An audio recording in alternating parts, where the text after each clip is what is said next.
بسم الله الرحمن الرحيم. السلام عليكم ورحمة الله وبركاته. إن الحمد لله نحمده ونستعينه ونستغفره ونعوذ بالله من شرور أنفسنا وسيئات أعمالنا. من يهده الله فلا مضل له ومن يضلل فلا هادي له. أشهد أن لا إله إلا الله وحده لا شريك له وأشهد أن محمدا عبده ورسوله. اللهم صل وسلم وبارك على نبينا محمد وعلى آله وأصحابه أجمعين. أما بعد فإن أصدق الحديث كتاب الله وخير الهدي هدي محمد صلى الله عليه وعلى آله وسلم. شر الأمور محدثاتها فإن كل محدثة بدعة وكل بدعة ضلالة وكل ضلالة في النار. معاشر المسlimin, jemaah yang semoga dirahmati oleh Allah Subhanahu wa taala, hadirin dan hadirat yang semoga diberikan keberkahan oleh Allah Subhanahu wa taala. Marilah kita bersyukur kepada Allah Subhanahu wa taala atas segala limpahan nikmat dan karunia yang Allah berikan kepada kita. Allah masih berikan kita kesehatan, Allah masih berikan kita umur, Allah berikan kita taufik dan hidayah. Sehingga dengan taufik tersebut Allah mudahkan tubuh kita gunakan dalam ketaatan kepada Allah Subhanahu wa taala. Yang dengan kenikmatan tersebut, yang dengan taufik dan hidayah tersebut, Allah berikan kemudahan kepada kaki-kaki kita, melangkahkan kaki kita menuju masjid, menuju rumah di antara rumah-rumah Allah Subhanahu wa taala. Dan ini merupakan nikmat yang sangat besar. Ketika Allah Subhanahu wa taala berikan taufik kepada seorang hamba untuk bisa melakukan ketaatan, untuk bisa melakukan perintah Allah Subhanahu wa taala. Allah Subhanahu wa taala memberikan hidayah kepada siapa saja yang Allah kehendaki. Barang siapa yang Allah kehendaki untuknya hidayah, maka tidak ada yang dapat menyesatkannya. Sebaliknya, orang yang Allah kehendaki ia sesat, maka tidak akan ada yang dapat memberikannya hidayah. Maka beruntunglah orang-orang yang Allah kehendaki untuknya hidayah, Allah kehendaki untuknya kebaikan. Ketika Allah bukakan hati kita untuk dapat menerima kebenaran, menerima yang hak dan mengamalkannya, itu sebuah nikmat yang berada di atas segala nikmat. Nikmat menuntut ilmu, nikmat mengetahui hidayah, nikmat mempelajari agama kita. Itu semuanya nikmat yang tidak ada yang dapat menandinginya. Al-ilmu la ya'diluhu syai'. Ilmu syar'i, ilmu yang dikaji di sana, perkataan Allah Subhanahu wa taala, perkataan Rasulnya sallallahu alaihi wasallam, perkataan para salaf, itu tidak ada yang dapat menandinginya sesuatu apapun. Maka beruntunglah orang-orang yang Allah berikan hidayah, Allah berikan kemudahan, lalu dengan hidayah tersebut, dengan ilmu tersebut, ia semakin mendekatkan diri kepada Allah Subhanahu wa taala. Dan ilmu berada di atas segalanya. Ma'asyiral muslimin, ketika kita melihat realita dalam kehidupan kita, bagaimana Allah mengangkat ilmu, bagaimana Allah tinggikan orang-orang yang berilmu, para ulama, di atas makhluk-makhluk yang lain. Bahkan dalam sebuah hadis yang sering kita dengar, kata Rasulullah sallallahu alaihi wasallam, wa innal alim la yastaghfiru lahu man fis samawati wal ard hatta al-hitan fil bahr. Bahwasanya orang yang alim, orang yang berilmu, yang memiliki ilmu tentang Allah Subhanahu wa taala, bahwasanya orang yang alim dimintakan ampun oleh seluruh makhluk yang ada di langit dan yang ada di bumi. Seluruhnya memintakan ampun kepada orang yang berilmu. Bahkan kata Rasulullah sallallahu alaihi wasallam, hatta al-hitan, bahkan ikan-ikan yang ada di lautan. Di dalam riwayat lain, bahkan semut-semut yang ada di lubang-lubang memintakan ampun. Mengapa dimintakan ampun mereka? Karena mereka telah Allah tinggikan, dan karena sebab mereka lah Allah jaga. Ketika Rasulullah SAW menyuruh kita untuk berbuat baik kepada hewan, ketika kita menyembelih, kata Rasulullah SAW, Inna Allah katabal ihsana fi kulli syai' fa idza dzabhtum fa ahsinu dzibhah. Bahwasanya Allah itu menuliskan kebaikan pada segala sesuatu. Maka ketika kalian ingin menyembelih, maka sembelihlah dengan baik. Nah, ini adalah ilmu atau hadis dari Nabi sallallahu alaihi wasallam tentang agar kita berbuat baik kepada hewan. Nah, mengapa para hewan itu nantinya memintakan ampun kepada seorang yang alim, seorang yang mengajarkan ilmu? Karena sebab ini. Karena dengan para ulama lah mereka diperlakukan dengan baik. Karena para ulama lah yang mengajarkan kepada manusia kebaikan, mereka terjaga. Hewan-hewan, tumbuhan-tumbuhan, seluruh makhluk yang ada di atas muka bumi ini memintakan ampun karena dengan sebab para alim lah, sebab para ulama lah, sebab orang berilmu lah, mereka Allah jaga, mereka Allah jadikan terjaga dan merasa aman. Berbeda dengan ketika seorang di dalam sebuah tempat atau di sebuah tempat yang di sana tidak ada orang yang berilmu, tidak ada ulama, maka apa yang terjadi? Kerusakan dan kerusakan. Jangankan hewan, boleh jadi orang dengan mudahnya dibunuh ketika tidak ada alim. Karena mereka tidak tahu, tidak ada yang mengajarkan bahwasanya membunuh itu haram. Bahwasanya melukai seorang muslim, melukai saudara kita, melukai orang-orang kafir yang dilindungi oleh negara itu haram. Maka yang terjadi kerusakan dan kerusakan. Maka bersyukurlah ketika kita hidup di zaman masih ada ulama, masih ada ahli ilmu yang terus menjelaskan dan mengeluangkan waktunya untuk menjelaskan, mengajarkan kepada umat hakikat dari Islam. Apa yang Allah cintai, apa yang Allah ridhai, apa yang Allah benci, apa yang Allah murkai.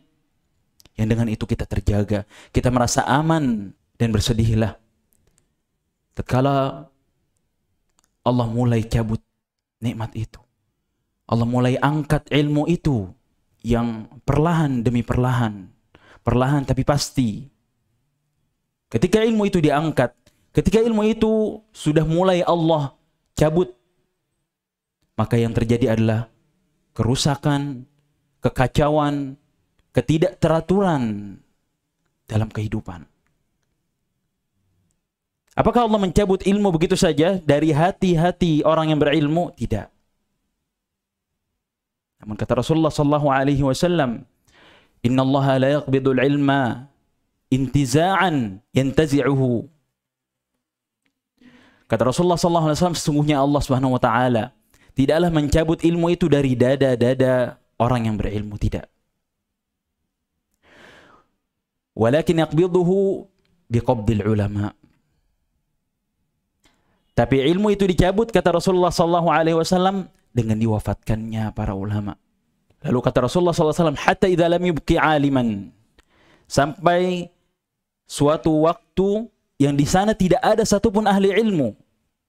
Ittakhadhan nasu ru'usan juhala. Manusia mulai mencari pemimpin-pemimpin, tuntunan atau panutan-panutan yang jahil, yang tidak memiliki ilmu. Manusia menjadikan teladan orang-orang yang tidak memahami ilmu, orang-orang jahil, orang-orang bodoh. Apa yang terjadi? Fa'aftu bi ghairi ilm. Lalu pemimpin-pemimpin ini, teladan-teladan ini yang dijadikan oleh manusia sebagai panutan, sebagai pemimpin, maka mereka berfatwa tanpa ilmu. Lalu apa kata Rasulullah SAW? Fadhallu wa adhallu. Karena sebab fatwa tersebut yang didasari tanpa ilmu, maka mereka sesat. Tidak cukup mereka sesat, mereka juga menyesatkan, kata Rasulullah SAW. Maka tatkala Allah masih memberikan kita kesempatan, Allah masih memberikan kita kemudahan untuk kita menghadiri majelis-majelis ilmu, untuk kita duduk di hadapan para ulama, para asatidzah, orang-orang yang Allah telah angkat dengan ilmunya, yang kita tahu bahwasanya ia berpegang teguh di atas Al-Quran, di atas sunnah, menurut pemahaman para salafus saleh, maka kita manfaatkan, kita maksimalkan. Karena boleh jadi perlahan tapi pasti Allah cabut satu persatu nikmat tersebut. Allah tidak lagi sisakan, na'udzubillah, satu ahli ilmu untuk kita bertanya, untuk kita meminta pendapat, untuk kita mengkaji ilmu. Sehingga yang ada adalah kita merasa kesulitan dalam menjalani kehidupan. Karena tidak ada petunjuk, tidak ada cahaya. Maka bersedihlah kaum muslimin, ma'asyiral muslimin yang semoga dirahmati Allah Subhanahu wa taala. Kalau Allah uji kita, Allah beri kita musibah dengan Allah cabutnya para ulama. Tatkala Allah Subhanahu wa taala mulai satu persatu Allah angkat nikmat ini, nikmat ilmu. Dan sungguhnya jasa mereka begitu besar. Jasa mereka sangatlah tidak bisa tergantikan oleh apapun. Karena mereka telah mengajarkan, mereka telah berusaha dengan semaksimal mungkin meluangkan waktu mereka, memperjuangkan. Untuk apa? Untuk tegaknya kalimat Allah SWT di atas muka bumi. Untuk mereka selalu mengajarkan untuk manusia apa? Kebaikan-kebaikan. Maka tidak tersisa untuk kita melainkan kita mendoakan para ulama.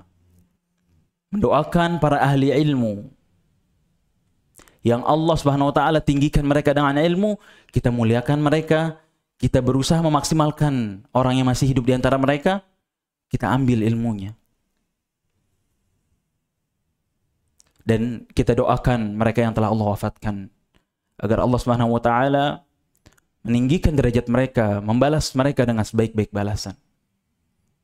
Yang tidak ada yang mereka lebih butuhkan selain doa-doa dari kita.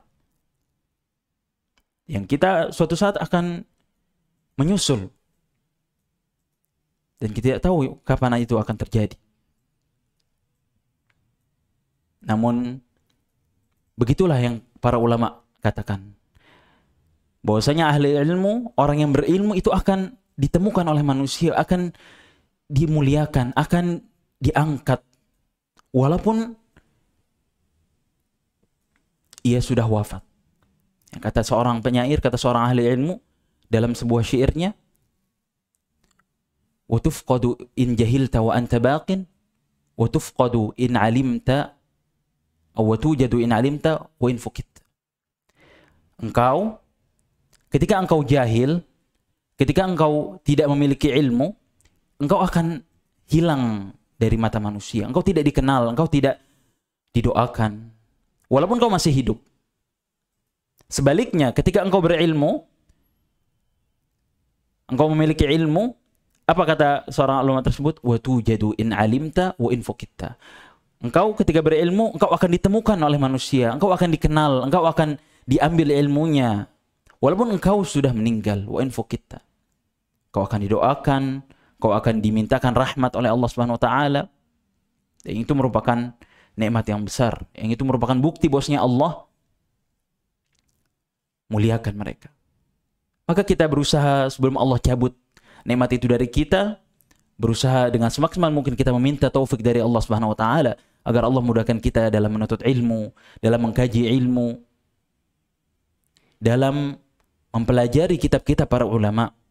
Yang dengan itu Allah Subhanahu wa taala memudahkan langkah kita menuju surganya. Maka para ulama merupakan orang tua. Para ulama merupakan orang tua kita. Jika orang tua adalah orang tua kita yang melahirkan kita, maka para ulama mereka adalah orang tua rohani kita.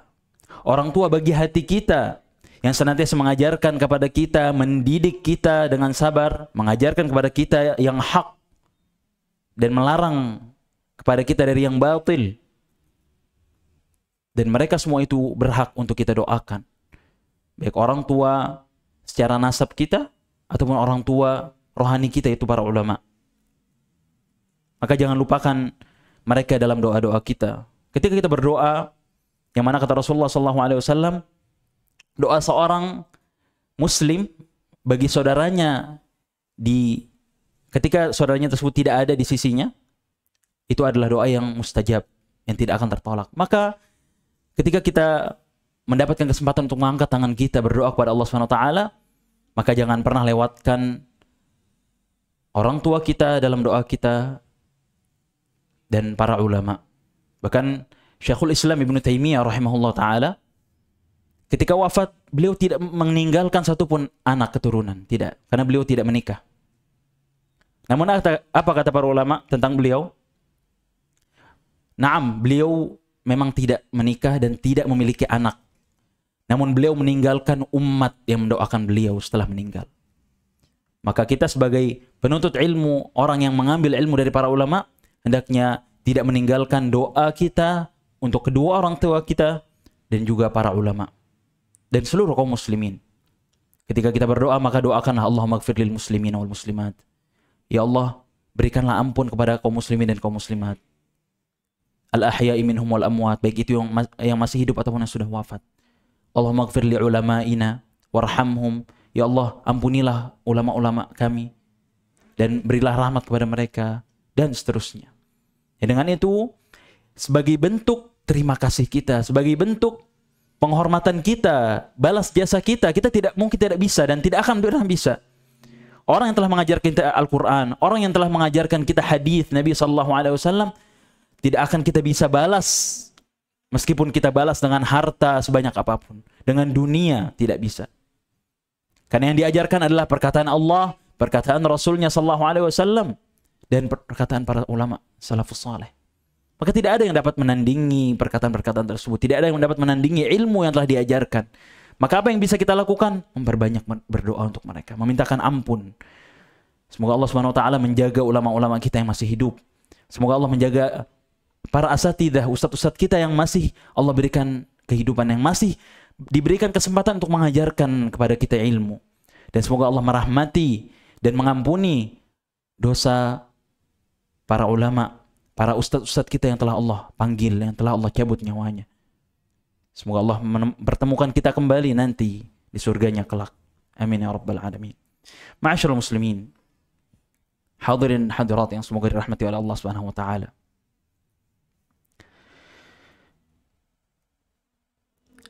Alhamdulillah, segala puji bagi Allah Subhanahu wa taala. Dengan izin Allah Subhanahu wa taala kita telah menyelesaikan di pertemuan yang lalu bab di dalam risalah yang sangat bermanfaat ini yang ditulis oleh Syekhul Islam Muhammad bin Abdul Wahhab rahimahullahu taala. Yang mana di bab yang pertama, yang itu merupakan juga menjadi judul dari risalah atau kitab yang bermanfaat ini, yaitu kitab Fadlul Islam, keutamaan Islam, keistimewaan Islam. Yang di sana kemarin kita telah mengkaji bagaimana Allah Subhanahu wa taala melebihkan, memberikan banyak kelebihan bagi siapa? Bagi agama Islam, bagi umat Islam. Yang sejak dua pertemuan yang kemarin telah kita sebutkan bagaimana keutamaan-keutamaan Islam yang telah kita sebutkan dari ayat-ayat yang disebutkan oleh muallif penulis rahimahullah taala, baik dari Al-Qur'an, ayat-ayat Al-Qur'an ataupun hadis Nabi sallallahu alaihi wasallam, dan juga perkataan para ulama salafus saleh, para sahabat dan para pengikutnya. Yang di sana kita telah mempelajari dan mengetahui bagaimana Allah mengangkat Islam, bagaimana Allah tinggikan Islam di atas agama-agama yang lain. Dan Allah angkat umat Islam, mereka yang memeluk agama Islam, yang mengikuti ajaran Nabi Muhammad SAW, bagaimana Allah tinggikan di atas umat-umat yang lainnya. Telah kita sebutkan bagaimana Allah SWT menyebutkan dalam Al-Quran tentang kesempurnaan Islam, tentang keridhaan Allah terhadap agama Islam, dan tentang ampunan Allah bagi orang yang mengikuti agama Islam. Dan kita juga telah mempelajari bagaimana keutamaan umat Islam di atas umat-umat yang lain, di atas Yahudi, di atas Nasrani, dan di atas pengikut-pengikutnya. Bagaimana Allah angkat umat Islam dan Allah jadikan mereka yang akan memasuki surga pertama kali sebelum umat-umat yang lainnya. Boleh jadi kita, dan memang seperti itu, kita adalah umat terakhir, kata Rasulullah SAW. Kita adalah umat yang datang terakhir. Nabi kita, Nabi Muhammad SAW, adalah Nabi terakhir yang diutus oleh Allah Subhanahu Wa Taala, yang menjadi penutup para Nabi. Tidak ada Nabi setelah Nabi SAW. Dan kita menjadi umat terakhir yang ada di atas muka bumi ini. Maka tidak ada Nabi setelah Nabi Muhammad SAW. Dan ini akidah umat Islam yang perlu diyakini. Mau orang sepintar apapun dalam berbicara, kemudian mengaku bahwasanya dirinya nabi, maka kita yakin dengan seyakin-yakinnya tanpa keraguan bahwasanya dia adalah pendusta. Perkataannya tidak dapat diambil, karena tidak ada nabi setelah Nabi Muhammad SAW. Kata Allah SWT, "Ma kana Muhammadun aba ahadin min rijalikum walakin Rasulullah wa khataman nabiyyin." Bahwasanya Nabi Muhammad SAW bukanlah ayah dari salah seorang kalian. Akan tetapi Nabi Muhammad SAW adalah Rasulullah, utusan Allah SWT, dan wa khataman nabiyyin, dan penutup para nabi. Maka umat Islam, umat yang mengikuti Nabi Muhammad SAW, menjadi umat terakhir yang ada di atas muka bumi ini. Namun, bagaimana kita telah mempelajari di pertemuan yang lalu, bagaimana Allah tinggikan umat ini, bagaimana Allah berikan waktu yang sedikit, namun Allah kasih pahala yang banyak. Bagaimana Rasulullah SAW menyerupakan, mengumpamakan umat yang datang terakhir ini, umat Nabi Muhammad SAW, dengan mereka yang bekerja, mereka yang diberi upah dari kapan? Kemarin kita bahas dari asar sampai maghrib. Waktu yang sebentar, waktu yang pendek. Dan begitulah kata Rasulullah SAW, "Bu'itsu baina yaday sa'ah." Kata Rasulullah SAW, aku diutus dan di hadapanku ada hari kiamat. Maksudnya apa? Setelah Nabi SAW tidak akan ada lagi Nabi yang diutus, dan setelah Nabi SAW diutus apa? Tinggal menunggu hari kiamat. Maka waktu kita sebentar dibandingkan umat-umat terdahulu. Bagaimana kita mengetahui bahwasanya Yahudi diperumpamakan mereka yang bekerja dari subuh, dari pagi hingga zuhur, waktu yang panjang. Kemudian Nasrani diumpamakan orang yang bekerja dari zuhur sampai asar, cukup panjang. Akan tapi umat Islam dari asar sampai maghrib, waktu yang sebentar namun diberikan pahala berapa kemarin? 2 qirat. Dan tadi Yahudi dan Nasrani hanya diberikan 1 qirat, padahal waktunya lebih panjang. Ini merupakan menunjukkan tentang ketinggian agama Islam dan umat Islam di atas umat-umat yang lain. Dan telah kita juga baca hadis-hadis yang lain tentang keutamaan bagaimana seorang yang berada di atas agama Islam, berada di atas tuntunan yang benar, dia akan diberikan pahala lebih besar dibandingkan mereka yang berlelah-lelah, berletih-letih tapi tidak di atas petunjuk, tidak di atas agama Islam. Ma'asyiral muslimin, hadirin dan hadirat yang semoga dirahmati oleh Allah SWT. Setelah kita menyebutkan keutamaan-keutamaan Islam, keutamaan agama Islam, keistimewaan umat ini, umat Rasulullah SAW di atas umat-umat yang lain, di atas agama yang lainnya, maka kita akan masuk ke bab yang baru dari kitab ini. Diberi judul oleh penulis rahimahullah ta'ala, Bab ad-dukhuli fil Islam. Ya, mu'alif rahimahullah ta'ala, penulis berkata, Bab ad-dukhul fil Islam. Bab yang menjelaskan tentang wajibnya untuk masuk ke dalam Islam. Di kitab yang lain atau di naskah yang lain disebutkan apa? Bab wujubud dukhul fil Islam. Bab tentang wajibnya, ada wujub di situ. Tentang wajibnya masuk ke dalam agama Islam.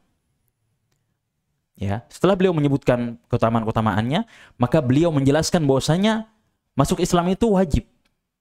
Masuk Islam itu perintah Allah SWT yang harus kita laksanakan, bukan pilihan, tidak.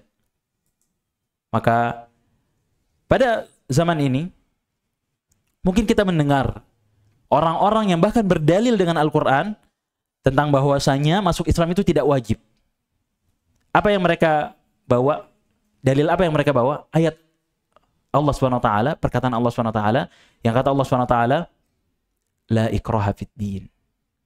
Tidak ada paksaan dalam agama. Yang mereka menjadikan ini dalil bahwasanya orang itu nggak wajib masuk Islam. Tidak ada paksaan. Maka silakan, kata mereka. Orang mau masuk Yahudi silakan, masuk Nasrani silakan, mau jadi Hindu silakan, mau jadi Buddha silakan. Maka ini sebuah kebatilan. Ini sebuah perkataan yang wajib kita ingkari. Karena dengan tegas Allah SWT menyebutkan bahwasanya Allah tidak akan menerima selain dari agama Islam. Tidak ada pilihan bagi seseorang. Tidak ada keleluasaan bagi seorang yang hidup menjadi umat Nabi Muhammad SAW selain mengikuti Nabi Muhammad SAW dan mengikuti agama yang beliau bawa. Tidak ada yang namanya pilihan, seorang diberi pilihan. Taib, ente hidup di negara ini misalnya, fadhol, ente mau pilih Islam, mau pilih Yahudi, mau pilih Nasrani, silakan. Tidak demikian. Namun dijelaskan, nanti akan dijelaskan oleh penulis rahimahullah ta'ala dalam kitab ini, bagaimana Allah perintahkan seluruh umat Nabi Muhammad SAW untuk masuk ke dalam Islam. Kita yang hidup setelah diutusnya Nabi Muhammad SAW, kita wajib masuk ke dalam agama Islam. Wajib mengikuti dan memeluk agama Islam. Tidak ada pilihan. Karena ancaman orang yang mereka mengikuti agama selain Islam adalah Allah tidak terima, Allah tidak akan menerima amalannya sekecil apapun, kebaikannya sekecil apapun. Jika yang kecil saja tidak diterima, bagaimana yang besar? Bagaimana mereka yang telah meluangkan atau memperjuangkan, mengarahkan seluruhnya untuk Tuhan-Tuhan yang mereka sembah selain Allah SWT. Tidak akan diterima. Mereka memeluk agama selain Islam, nanti akan kita sebutkan mereka akan menjadi orang-orang yang merugi. Wa fil akhirati minal khasirin. Di akhirat nanti mereka akan menjadi orang yang merugi. Kenapa rugi? Sudah beramal lelah, sudah mengerahkan seluruhnya hidupnya dan matinya untuk agama yang dianut, tapi di akhirat nanti apa? Tempatnya di neraka. Wal'iyadzubillah. Sallallahu alaihi wasallam. Maka di bab ini mu'alif membawakan ayat-ayat perkataan Allah SWT dan hadis-hadis Nabi SAW beserta athar atau perkataan para ulama salaf terkait bagaimana wajibnya kita masuk ke dalam Islam. Maka ketika disebutkan tentang keutamaan-keutamaan Islam, keistimewaan Islam, ini bukan berarti ini menunjukkan Islam di atas agama yang lain. Tapi ini enggak menunjukkan wajibnya kita masuk Islam. Jadi kita boleh milih. Enggak, bukan seperti itu. Tapi disebutkannya ayat-ayat yang telah kita sebutkan kemarin, hadis-hadis Nabi SAW tentang keutamaan Islam, tujuannya apa? Yang pertama, agar orang-orang yang belum masuk ke dalam Islam, yang belum memeluk agama yang hak ini, agama Islam, agar mereka masuk ke dalamnya. Bosnya agama Islam itu tinggi, agama Islam itu berada di atas agama yang lain, maka masuklah ke dalam Islam. Dan tujuan yang kedua apa? Dari beliau menyebutkan keutamaannya dan beliau setelah ini menyebutkan wajibnya masuk ke dalam Islam, agar orang yang telah masuk ke dalam Islam, yang telah Allah berikan hidayah di atas agama Islam, yang telah masuk Islam sejak lahir, agar mereka tetap berpegang teguh di atas Islam, tetap berada di atas agama yang hak ini. Sampai kapan? Sampai Allah cabut nyawa kita, sampai Allah wafatkan kita di atas agama yang hak ini. Yang kata Allah SWT, wala tamutunna illa wa antum muslimun. Janganlah kalian mati, janganlah kalian wafat kecuali dalam keadaan kalian Islam. Kalian berada di atas agama yang hak ini. Ma'asyiral muslimin, ya semoga dirahmati Allah Subhanahu wa taala. Maka bab ini penulis rahimahullah ta'ala jelaskan tentang wajibnya kita masuk ke dalam Islam. Dan kita akan melihat nanti, akan mendengar bersama-sama bagaimana di ayat-ayat yang disebutkan oleh penulis rahimahullah ta'ala, Allah tegaskan di sana tentang wajibnya kita masuk Islam, dan bahwasanya orang yang memilih selain Islam sebagai agama tidak akan Allah terima.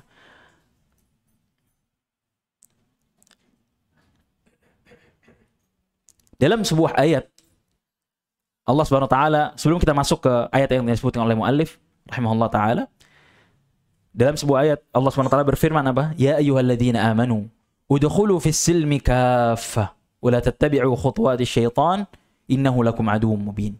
Wahai orang yang beriman, kata Allah Subhanahu wa taala, udkhulu fis silmi kaffah. Masuklah kalian ke dalam Islam, ke dalam agama ini secara kaffah. Nah, ini menunjukkan bahwasanya orang-orang yang telah masuk ke dalam Islam, orang-orang yang telah Allah beri hidayah masuk ke dalam Islam, menganut agama Islam sejak lahir, agar mereka tetap berpegang teguh dan masuk ke dalam Islam secara kafah. Bukan hanya sebagian. Tidak bisa Islam diambil hanya yang enak-enaknya saja, tidak. Tidak bisa Islam hanya diambil separuhnya saja, tidak bisa. Orang yang telah Allah beri hidayah dalam Islam, maka Allah perintahkan ia untuk masuk ke dalam Islam secara keseluruhan, secara sempurna. Tidak hanya kita ambil akidahnya saja lalu syariatnya kita buang, tidak. Tidak kita ambil syariatnya saja, akidahnya kita buang, tidak.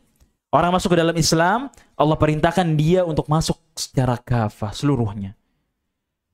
Ketika di dalam Islam, Allah menyuruh kita untuk hanya beribadah kepadanya, tidak beribadah kepada selainnya, maka kita taati. Ketika di dalam Islam, Allah melarang kita berbuat bid'ah, berbuat perbuatan yang baru di dalam agama.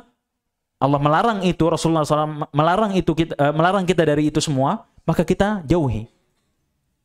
Ketika Allah SWT menyuruh kita untuk berbakti kepada kedua orang tua, maka kita taati. Ketika Allah menyuruh kita sholat, maka kita taati. Tidak bisa kita hanya ambil sebagian dan kita buang yang lain, tidak. Tidak bisa kita hanya ambil, saya menyembah Allah SWT, kemudian saya juga sholat, tapi saya nggak mau bayar zakat. Nggak bisa. Saya melaksanakan rukun Islam yang 5, tapi saya nggak mau berjilbab. Nggak bisa. Tidak ada pilihan. Ketika seorang sudah diberikan hidayah untuk masuk ke dalam Islam, pilihannya jadilah orang muslim sejati. Yang benar-benar mengaplikasikan Islamnya dalam kesehariannya, keseluruhannya, kehidupannya. Karena kata Allah SWT apa?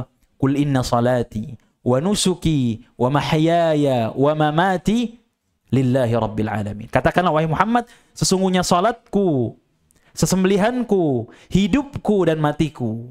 Lihat kata Allah SWT memerintahkan Nabi Muhammad SAW. Untuk siapa? Lillahi rabbil alamin. Katakanlah seluruhnya itu, hidupku dan matiku, hanya untuk Allah SWT. Nggak bisa kita ambil sebagian, nggak bisa. Oh, saya sudah mengamalkan Islam. Saya sudah mengamalkan syahadat. Saya sudah sholat. Saya sudah zakat. Sudah puasa. Kemudian sudah haji. Tapi saya nggak mau berhenti kerja di bank riba misalnya. Saya nggak mau berhenti dari mendengarkan musik misalnya. Tidak bisa. Orang yang sudah Allah beri hidayah masuk Islam, maka dia diperintahkan untuk tetap berada di atas Islam dan mengaplikasikan Islam dalam keseluruhan hidupnya. Dan kita telah jelaskan tadi, bahwasanya masuk ke dalam Islam bukan pilihan, tapi adalah kewajiban.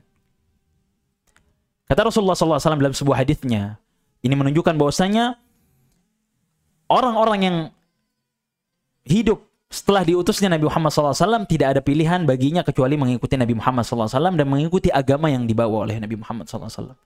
Kata Rasulullah SAW apa? Dalam sebuah haditsnya, "Walladzi nafsu Muhammadin biyadihi, la yasma'u bi ahadun min hadhihi al-ummah yahudiyyun aw nasraniyyun thumma yamutu wa lam yu'min billadzi ursiltu bih illa kana min ashabin nar."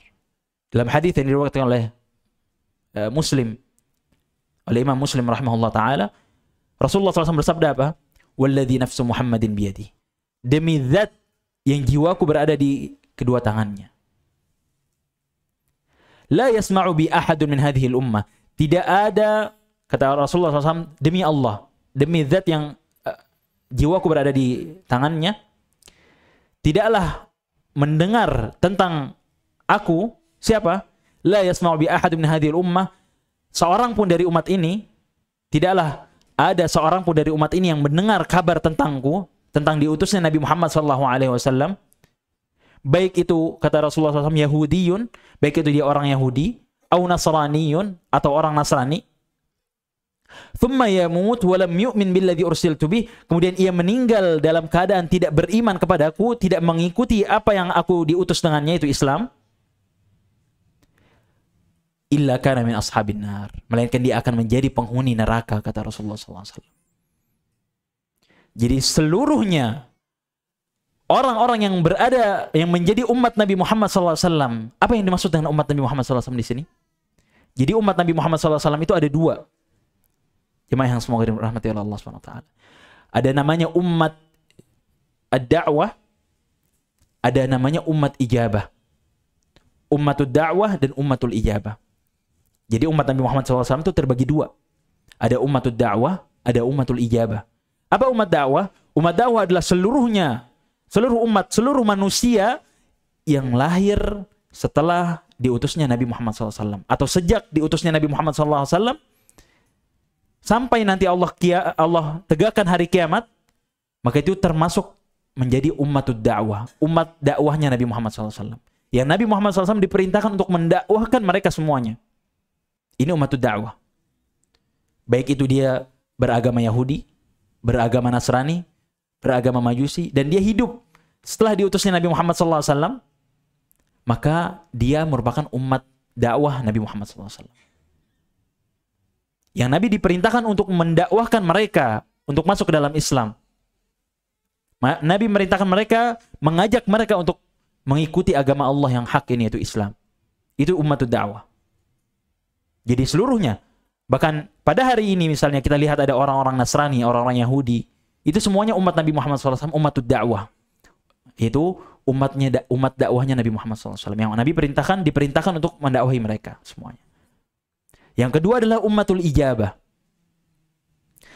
Yaitu umat yang ijabah itu artinya menjawab. Maksudnya apa menjawab? Yang taat kepada Nabi Muhammad SAW lalu masuk ke dalam Islam. Ummatul ijabah adalah umat Nabi Muhammad SAW yang hidup setelah diutusnya Nabi Muhammad SAW dan mereka mengikuti Nabi Muhammad SAW, masuk ke dalam Islam. Itu umat ijabah. Nah, maka yang sering kita dengar adalah ummatul ijabah. Misalnya kita adalah umat Nabi Muhammad SAW. Maksudnya adalah kita umat yang mengikuti Nabi Muhammad SAW, yang masuk ke dalam Islam, mengikuti agamanya Nabi Muhammad SAW. Adapun umatud dakwah, maka mereka bisa jadi masih di atas agama yang lain. Agama yang batil, agama Nasrani, agama Yahudi, dan yang lainnya.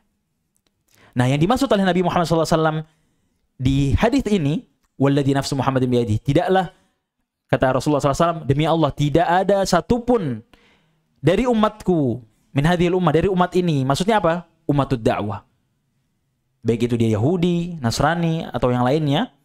Tidaklah dia mendengar kabar tentangku, tentang diutusnya Nabi Muhammad SAW, lalu ia mati dalam keadaan tidak memeluk agama Islam, tidak beriman kepada Nabi Muhammad SAW, kecuali tempatnya di mana, kata Rasulullah SAW? Di neraka. Maka ini menunjukkan tentang wajibnya masuk ke dalam Islam.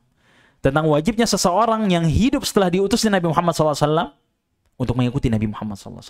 Tidak boleh ada pada hari ini klaim bahwasanya saya mengikuti Nabi Musa alaihissalam. Tidak. Sudah habis waktunya. Nabi Musa alaihissalam benar beliau diutus oleh Allah SWT pada zaman tersebut, pada zamannya, pada zaman beliau. Ketika itu diikuti oleh Bani Israel, oleh para pengikut beliau. Namun setelah meninggalnya beliau, lalu datanglah Nabi Isa alaihissalam, yang sekarang orang-orang misalnya mengklaim, saya tidak mengikuti Nabi Muhammad SAW, tapi saya mengikuti Nabi Isa alaihissalam. Maka klaim ini tidak dibenarkan. Maka klaim ini sebuah kebatilan. Tidak benar seorang yang hidup pada zaman ini, pada zaman setelah diutusnya Nabi Muhammad SAW, untuk mengikuti agama yang lain selain agama Islam. Tidak benar. Tidak dibenarkan seorang memilih, saya lebih memilih mengikuti Nabi Isa alaihissalam. Tidak. Betul, apa yang dibawa oleh Nabi Musa alaihissalam adalah benar. Apa yang dibawa Nabi Isa alaihissalam adalah kebenaran.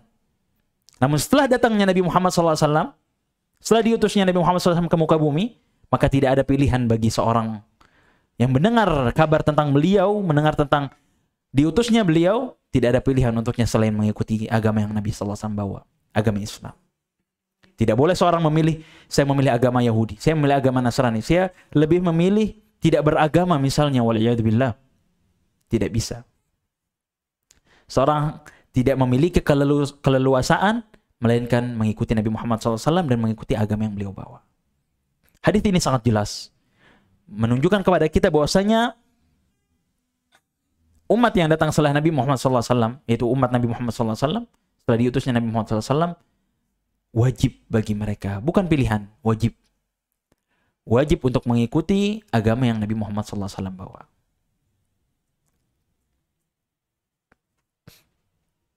Benar bahwasanya mereka dahulu Islam, para Nabi SAW Islam, para Nabi alaihissalam, mereka berada di atas agama Islam, berada di atas tauhid, mengesahkan Allah Subhanahu wa taala. Namun yang diperintahkan kita untuk masuk ke dalamnya adalah agama Islam yang Nabi SAW bawa, yang Nabi SAW ajarkan kepada umatnya.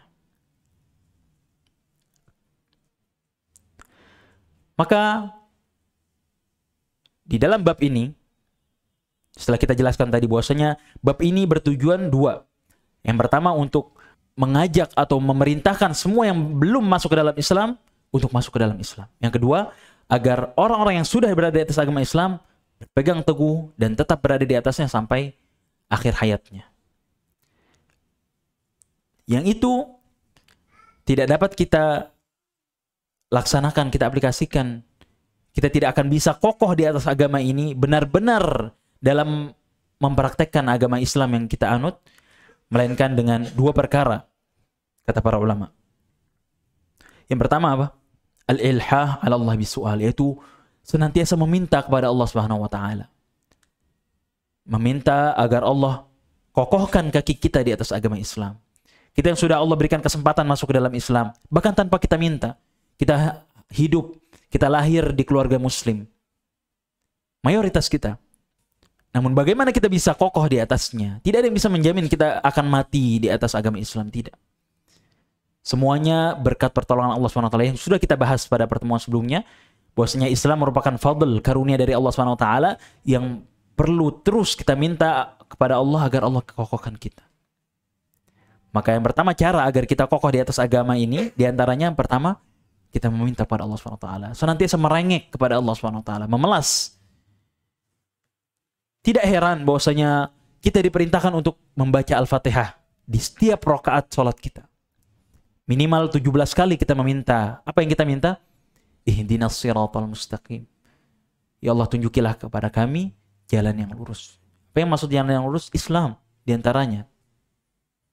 Di antara penafsirannya, jalan yang lurus ini adalah Islam. Kenapa kok kita sudah masuk ke dalam Islam, kita sudah Allah beri hidayah dengan Islam, tapi kenapa kita masih disuruh minta, masih disuruh membaca, bahkan wajib dan tidak sah sholat seorang ketika tidak membaca Al-Fatihah? Tapi kita suruh, masih Allah perintahkan untuk kita membaca ihdinas siratal mustaqim, ihdinas siratal mustaqim. Bahkan tidak ada dari kita yang belum hafal, bahkan senantiasa kita baca dalam sholat-sholat kita. Mengapa demikian? Karena ini. Tidak ada jaminan seorang dapat wafat di atas agama Islam. Maka kita senantiasa meminta kepada Allah, senantiasa menghadirkan perasaan bahwasanya kita butuh kepada Allah SWT. Kita butuh kepada Allah, kokohkan di atas agama Islam ini. Jangan kita merasa aman. Kita merasa, saya tidak butuh lagi belajar, saya tidak butuh lagi minta. Tidak, semuanya butuh kita minta. Yang kedua adalah, cara agar kita bisa kokoh adalah mujahadatun nafs. Kita bersungguh-sungguh melawan hawa nafsu kita. Karena untuk kokoh di atas agama ini banyak ujiannya, banyak cobaannya. Terutama di zaman ini, di zaman keterbukaan informasi dan teknologi, di zaman semakin pesatnya perkembangan zaman, semakin mudahnya informasi sampai kepada kita. Tak heran ketika Rasulullah SAW mengatakan apa?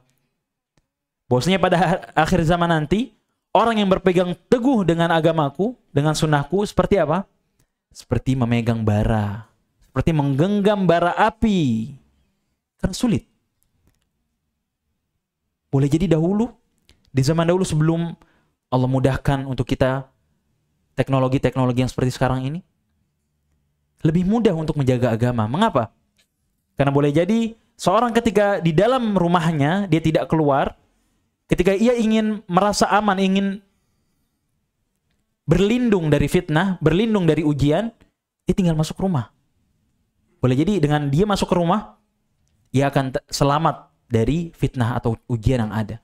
Begitu ujian fitnah syubhat, kerancuan-kerancuan, dengan dia tidak misalnya menghadiri perayaan-perayaan atau majelis-majelis yang tidak sesuai dengan syariat, ataupun fitnah syahwat. Ya, misalnya di luar sana banyak wanita-wanita yang berpakaian tapi telanjang.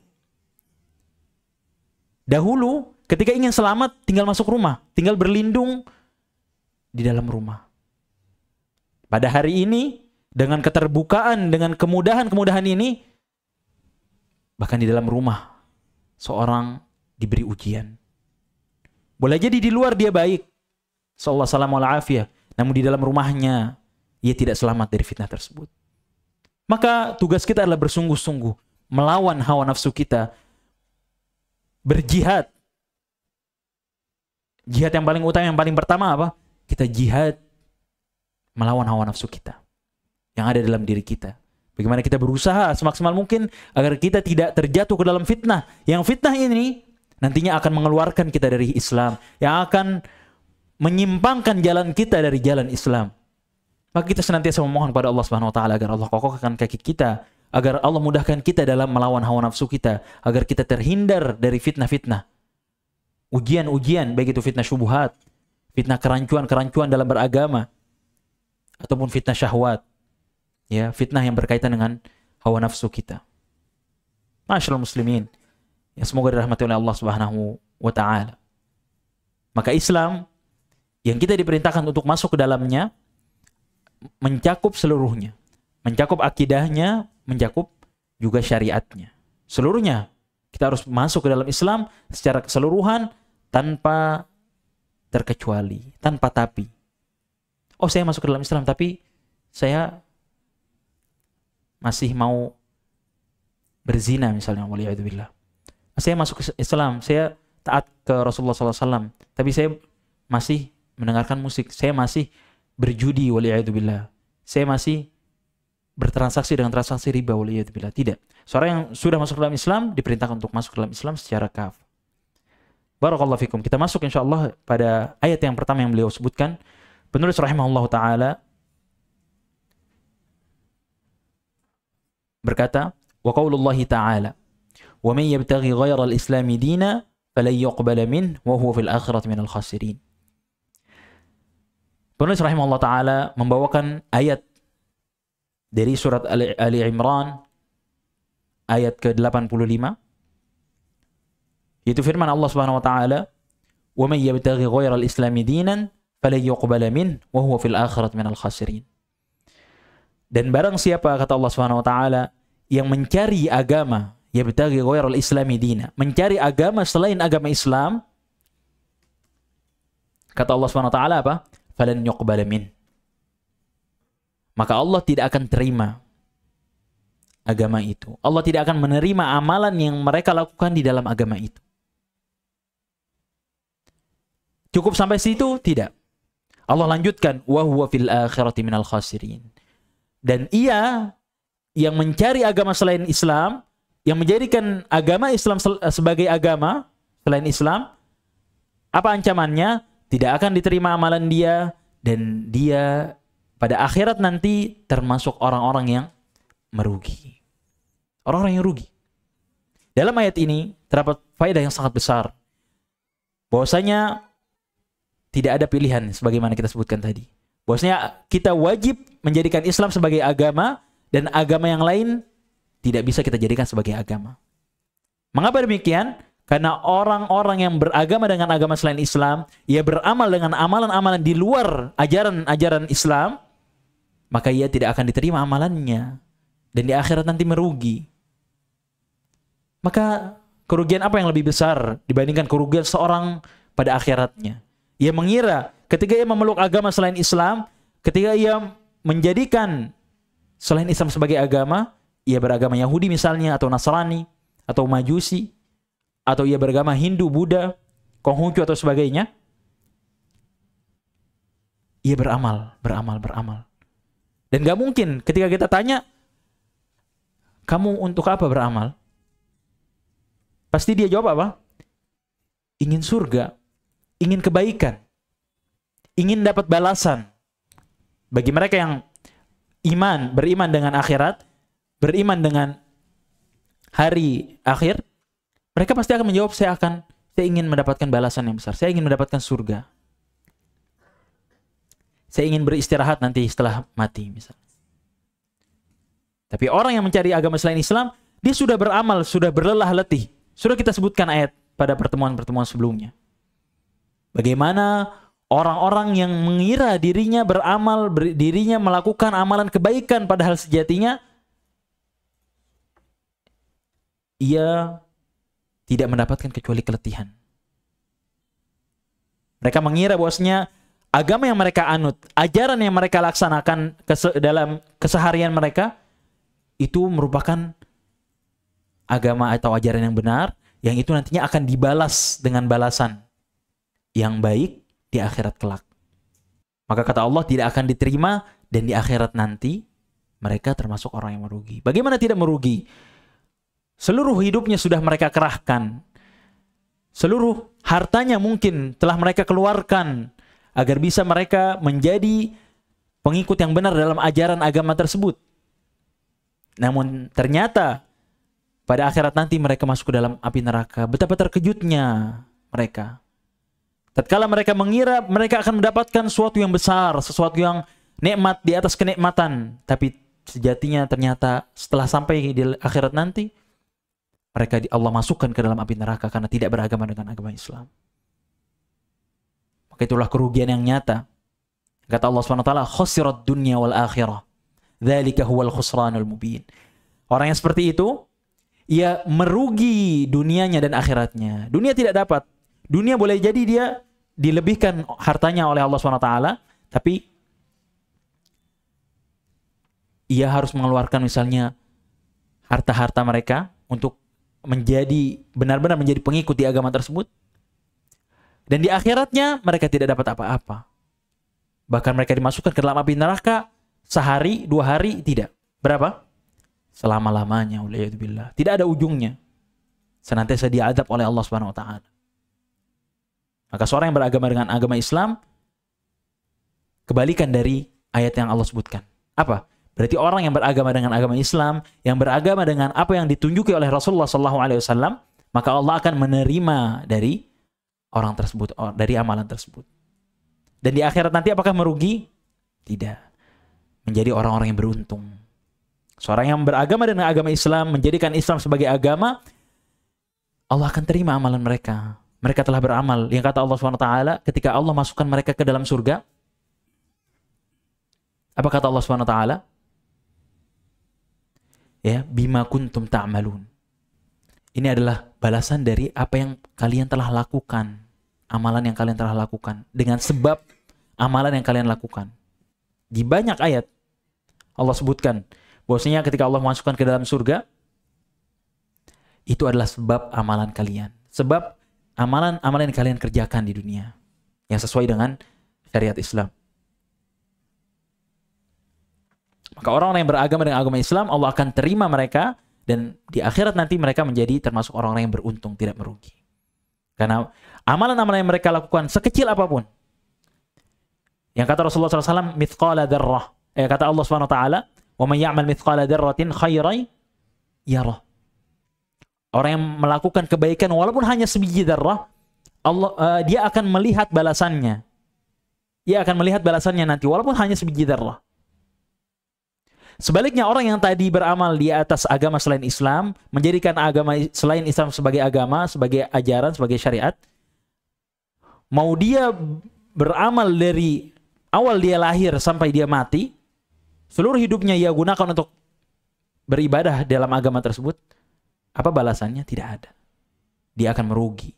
Sebesar apapun amalan yang ia lakukan, tidak akan diterima. Dan dia akan merugi di akhirat nanti.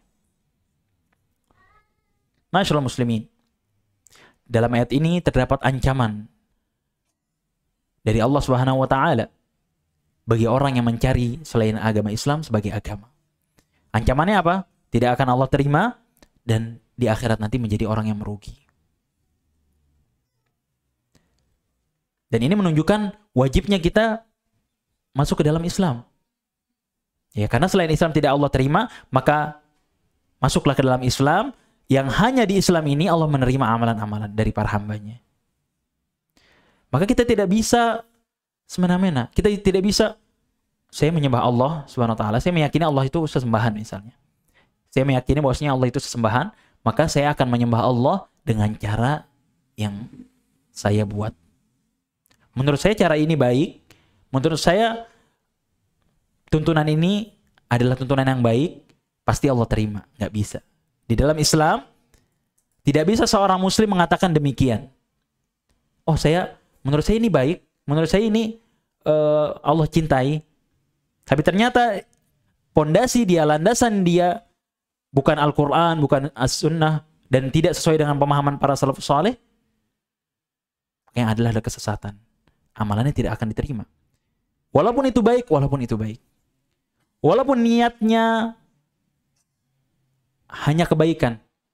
Saya nggak pengen apa-apa, saya melakukan ini karena saya cinta Nabi SAW. Saya melakukan ini karena saya merasa bahwasanya ini Allah cintai.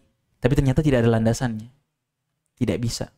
Karena untuk itulah Allah SWT mengutus Rasulnya SAW agar Rasulnya nanti mengajarkan, menyampaikan agama Allah SWT. Kalau seandainya seorang Muslim diberikan keleluasaan untuk berbuat, untuk membuat-buat dalam agama, untuk beribadah sesuka hatinya, untuk apa Allah SWT mengutus Nabi-Nya SAW? Untuk apa Allah SWT mengutus Nabi-Nya SAW? Kalau seandainya kita bisa buat ibadah kita sendiri. Oh, saya mau sholat 7 rakaat. Oh, saya mau sholat 7 waktu. Kayaknya habis asar saya mau sholat lagi, bagus nih. Saya mau memperbanyak sholat. Padahal tidak ada tuntunannya. Maka tidak bisa seorang yang Allah Subhanahu wa taala jadikan ia seorang yang muslim untuk membuat-buat ajaran agamanya sendiri, tidak. Ia diperintahkan untuk mengikuti Nabi Muhammad sallallahu alaihi wasallam. Ya, maka ayat ini selain menjadi peringatan untuk mereka yang berada di luar agama Islam, bahwasanya mereka itu tidak diterima amalannya, mereka itu tidak akan Allah terima ibadahnya dengan mereka beribadah di agama Yahudi, Nasrani, dan yang lainnya. Allah tidak akan terima dan termasuk orang merugi. Ini juga sebagai ancaman bagi orang-orang yang melakukan perbuatan bid'ah di dalam agama, yang mereka membuat-buat agama mereka sendiri. Ancamannya apa? Tidak akan Allah terima dan di akhirat nanti akan menjadi orang yang merugi. Boleh jadi seorang sudah masuk ke dalam Islam, benar. Yang tadi kita sebutkan bahwasanya di antara keutamaannya Allah akan terima amalannya di dalam agama Islam. Tapi ternyata ibadah yang ia buat sendiri atau yang dibuat oleh orang lain yang tidak ada tuntunannya dari Nabi sallallahu alaihi wasallam, maka dia termasuk dalam ancaman ini. Tidak akan Allah terima dan di akhirat nanti termasuk menjadi orang yang merugi. Maka rugi seorang yang sudah masuk ke dalam Islam, padahal Islam Allah Subhanahu wa taala sudah janjikan akan Allah terima dan akan menjadi orang yang beruntung di akhirat nanti, tapi ternyata dia beribadah dengan ibadah yang tidak sesuai dengan ajaran Nabi sallallahu alaihi wasallam. Tapi ternyata dia beribadah dengan ibadah yang tidak ada contohnya dari para salaf. Betapa meruginya. Ia beribadah yang ia yakini itu benar, ia yakini itu sesuai dengan syariat, ternyata tidak ada tuntunannya. Ini sebagai ancaman. Tidak akan diterima dan di akhirat kelak ia akan menjadi orang yang merugi. Ma'asyiral muslimin, semoga dirahmati oleh Allah Subhanahu wa taala. Selanjutnya, penulis rahimahullah taala berkata, wa qauluhu ta'ala, inna ad-dina 'indallahi al-Islam. Allah Subhanahu wa taala berfirman, sesungguhnya agama yang di sisi Allah Subhanahu wa taala, yang diterima oleh Allah Subhanahu wa taala adalah agama Islam. Surat Al-Imran ayat 19. Di dalam ayat ini tidak jauh berbeda dengan ayat sebelumnya. Ketika Allah Subhanahu wa taala di ayat yang sebelumnya tadi menyebutkan bahwasanya Allah tidak akan terima dari selain agama Islam, dan orang yang menjadikan agama selain agama Islam tidak akan diterima darinya dan di akhirat nanti kelak akan menjadi orang yang merugi. Allah sebutkan bahwasanya hanya agama Islamlah yang Allah terima. Agama yang di sisi Allah hanyalah agama Islam, tidak ada agama yang lain. Tidak ada orang, dan kita telah sebutkan, orang yang mengatakan saya juga ingin sampai kepada Allah SWT, sama kayak kalian, sama seperti kalian. Kalian beribadah, ingin sampai kepada Allah SWT, ingin bertemu Allah SWT, ingin dibalas dengan kebaikan oleh Allah SWT. Kita juga di agama selain Islam. Kita juga ingin bertujuan untuk agar Allah SWT ridho, agar Allah SWT cinta kita, sehingga kita diberi balasan. Tapi Allah katakan apa? Inna dina indallahil Islam. Sungguhnya agama yang diterima di sisi Allah SWT hanya agama Islam. Seluruh jalan, seluruh agama diblok oleh Allah SWT. Hanya dari agama Islam Allah terima. Hanya satu-satunya agama, hanya satu-satunya syariat yang di sana Allah SWT menerima amalan-amalan. Maka orang-orang yang mencari agama selain agama Islam, sejatinya ia sedang menuju kesengsaraan, menuju kebinasaan. Bagaimana tidak? Agama yang Allah ridhoi, agama yang di sisi Allah yang Allah terima hanyalah Islam. Allah sudah tegaskan. Lalu ia mencari jalan-jalannya sendiri. Ketika kita dikabarkan oleh seseorang misalnya untuk sampai ke Pondok Kacang misalnya di sini. Untuk sampai ke Pondok Kacang, silakan lalui jalan Mencong misalnya. Silakan lalui jalan Mencong, lalu nanti di lampu merah di ujung belok kiri. Jangan lewat jalan yang lain, misalnya jalan yang lain ditutup.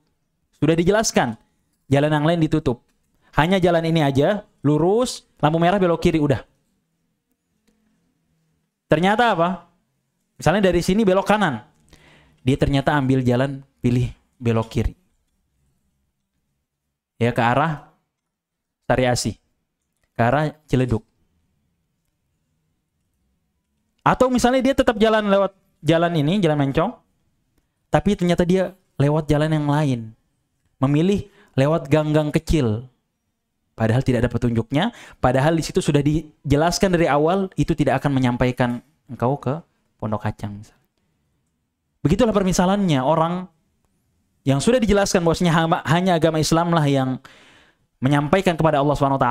Dan ini jalannya sudah ditunjukkan oleh Rasulullah SAW. Silakan ikuti jalan ini, jangan ikuti jalan-jalan yang lain. Karena jalan yang lain tidak akan menyampaikan kepada tujuan. Nanti akan dijelaskan di ayat selanjutnya. Tentang permisalan jalan yang Allah SWT utus Rasulnya di atas jalan tersebut. Nanti akan kita sebutkan biidznillah ta'ala. Barakallahu fikum, ma'asyiral hadirin dan hadirat yang semoga dirahmati oleh Allah SWT. Ayat yang selanjutnya, yang disebutkan oleh muallif penulis rahimahullah ta'ala, yaitu ayat di surat Al-An'am ayat ke-153. Kata Allah SWT apa? Wa qawluhu ta'ala, kata muallif rahimahullah ta'ala, wa anna hadha sirati mustaqiman fattabi'uhu wa la tattabi'us subula fatafarraqa bikum an sabilihi. Allah Subhanahu wa ta'ala berfirman, wa anna hadha sirati mustaqiman fattabi'uhu. Ketika menceritakan dan Allah memerintahkan Rasulnya sallallahu alaihi wasallam untuk mengatakan wa anna hadza sirati mustaqima. Katakanlah wahai Muhammad, inilah jalanku yang lurus. Ini adalah jalanku yang lurus. Fattabi'uh, maka ikutilah jalan ini. Wala tattabi'us subul, dan jangan kalian mengikuti jalan-jalan yang lain. Fatafarraqa bikum an sabili, yang itu akan memalingkanmu, memecah belahmu kemana? Ke jalan selain jalannya. Selain jalan siapa? Jalan Allah SWT. Di ayat ini, yang ini merupakan ayat yang sangat jelas. Bagaimana Allah perintahkan kita untuk hanya menjadikan Islam sebagai agama. Dalam ayat ini, apa kata Allah SWT? Katakanlah wahai Muhammad, wa anna hadza sirati mustaqiman fattabi'uhu. Inilah jalanku yang lurus, maka ikutilah jalan ini. Ini perintah agar seorang yang belum masuk ke dalam Islam untuk masuk ke dalam Islam. Karena inilah jalan yang Allah tunjukkan. Dan ada larangannya, wala tattabi'us subul, jangan kalian mengikuti jalan-jalan selain jalan ini, selain jalan Islam. Karena jalan-jalan itu apa? Akan memalingkanmu, fatafarraqa bikum an sabili. Akan memalingkanmu dari jalan yang benar, dari jalan yang sudah Allah tunjukkan melalui Rasulnya sallallahu alaihi wasallam. Maka perintah di ayat ini merupakan perintah untuk seorang masuk ke dalam Islam. untuk hanya mengikuti jalannya Allah Subhanahu wa taala, itu jalan Islam. Wala tattabi'us subul, dan di sini ada larangan dari Allah Subhanahu wa taala agar kita tidak mengikuti jalan-jalan selain jalannya Islam. Karena itu akan menyesatkan kita, akan memalingkan kita, akan memecah belah kita dari jalan Allah Subhanahu wa taala.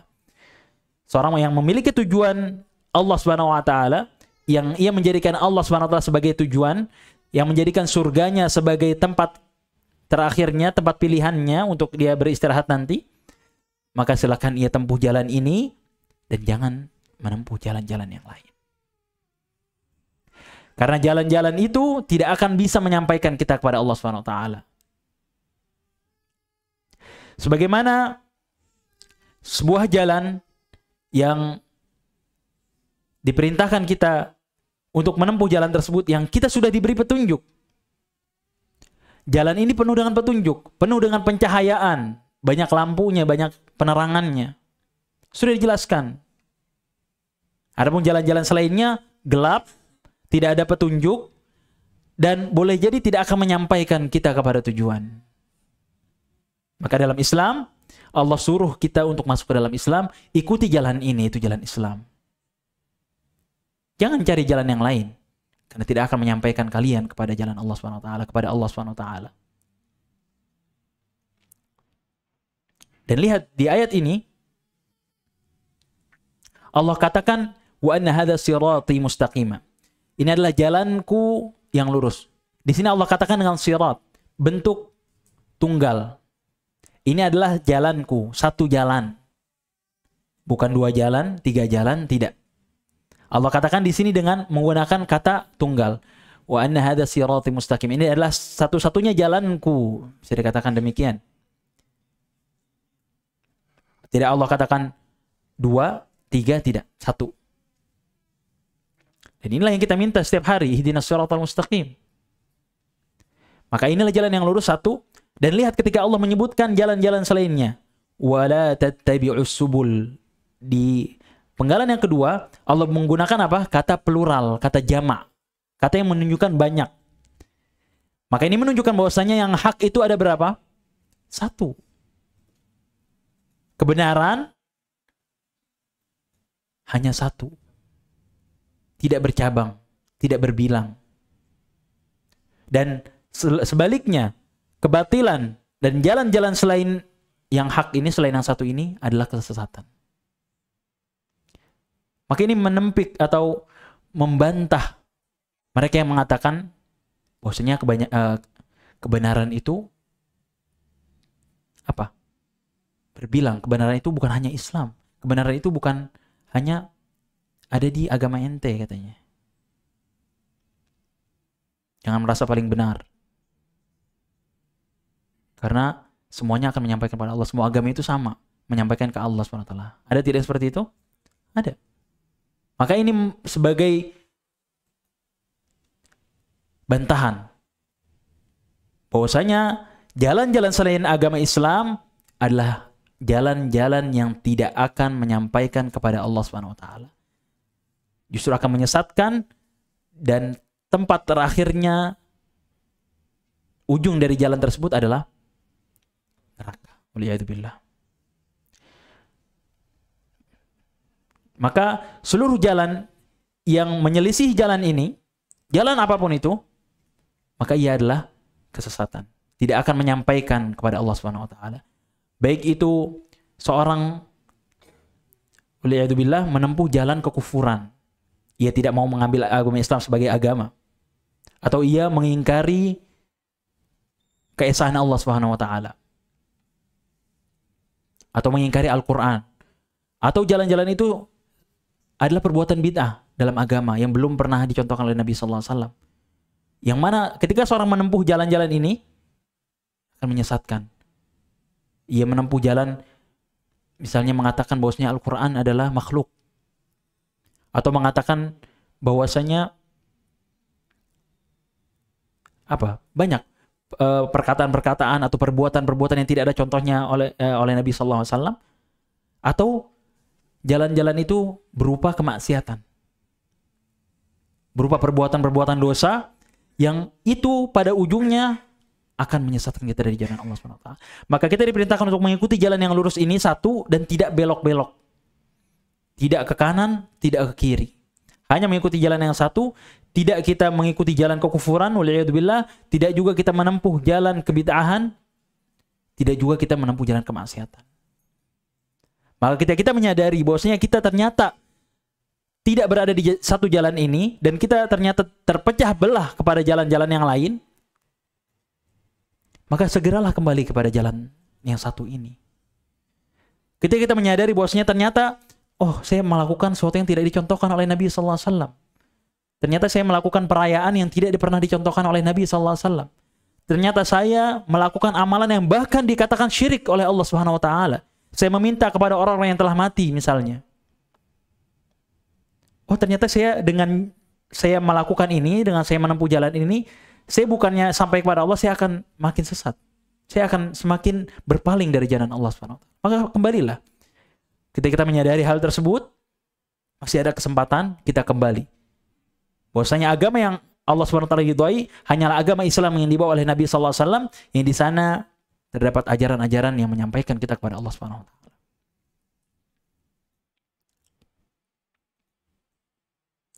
Yang mana jalan ini adalah jalan Islam. Yang dimaksud dengan sirat di sini, jalan yang lurus ini adalah jalan Islam. Jangan kita cari jalan-jalan yang lain selain Islam.